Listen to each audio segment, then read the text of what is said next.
एक छोटे से गांव में एक प्यारी सी बच्ची रहती थी जिसका नाम आयशा था। आयशा के पास एक खूबसूरत गुड़िया थी जिसका नाम गुड़िया था। वो हर वक्त इस गुड़िया के साथ खेलती और उसे अपनी बेहतरीन दोस्त समझती। एक दिन आयशा ने देखा कि गुड़िया के लिबास पर एक छोटा सा सितारा चमक रहा है। आयशा ने हैरान होकर गुड़िया को देखा और अचानक गुड़िया बोल पड़ी, आयशा, मैं एक जादुई गुड़िया हूँ और आज मैं तुम्हें एक खास मुहिम पर ले जाना चाहती हूँ। आयशा ने खुशी से उछलते हुए कहा, वाकई, हम कहाँ जाएंगे? गुड़िया ने कहा, हम एक जादुई जंगल में जाएंगे जहाँ हमें कुछ छुपे हुए राजों को तलाश करना है। आयशा और गुड़िया एक दूसरे का हाथ पकड़कर जादुई जंगल में पहुंच गईं। वहां हर चीज खूबसूरत और अजीब थी। दरख्तों के पत्ते चमकते थे, परिंदे गीत गाते थे और फूल बातें करते थे। लेकिन अचानक इन्होंने देखा कि जंगल का एक हिस्सा खुश्क और बेजान हो रहा है।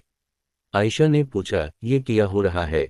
गुड़िया ने कहा, यहाँ के जादुई पानी का चश्मा सूख रहा है और हमें उसे दोबारा भरना है। आयशा ने हिम्मत दिखाते हुए कहा, हमें क्या करना होगा? गुड़िया ने बताया, हमें जादुई झील से पानी लेना होगा, लेकिन वहां तक पहुंचने के लिए हमें एक बहुत ही मुश्किल रास्ता तय करना होगा। आयशा ने हिम्मत से गुड़िया का हाथ थाम लिया और वो दोनों मुश्किल रास्ते पर चल पड़े। रास्ते में इन्हें कई मुश्किलात का सामना करना पड़ा, मगर आयशा और गुड़िया ने एक दूसरे की मदद से सब कुछ कामयाबी से पार कर लिया। आखिरकार वो जादुई झील तक पहुंच गए। झील का पानी चमकता हुआ था और इसमें एक अजीब सी रोशनी थी। आयशा ने गुड़िया की मदद से पानी का एक कतरा लिया और वापस जंगल में आ गईं। जब इन्होंने पानी का कतरा खुश्क चश्मे में डाला तो चश्मा फौरन जिंदा हो गया और इसमें से साफ और चमकता हुआ पानी बहने लगा। जंगल फिर से खूबसूरत और जिंदा हो गया। सब जानवर और दरख्त खुशी से नाचने लगे।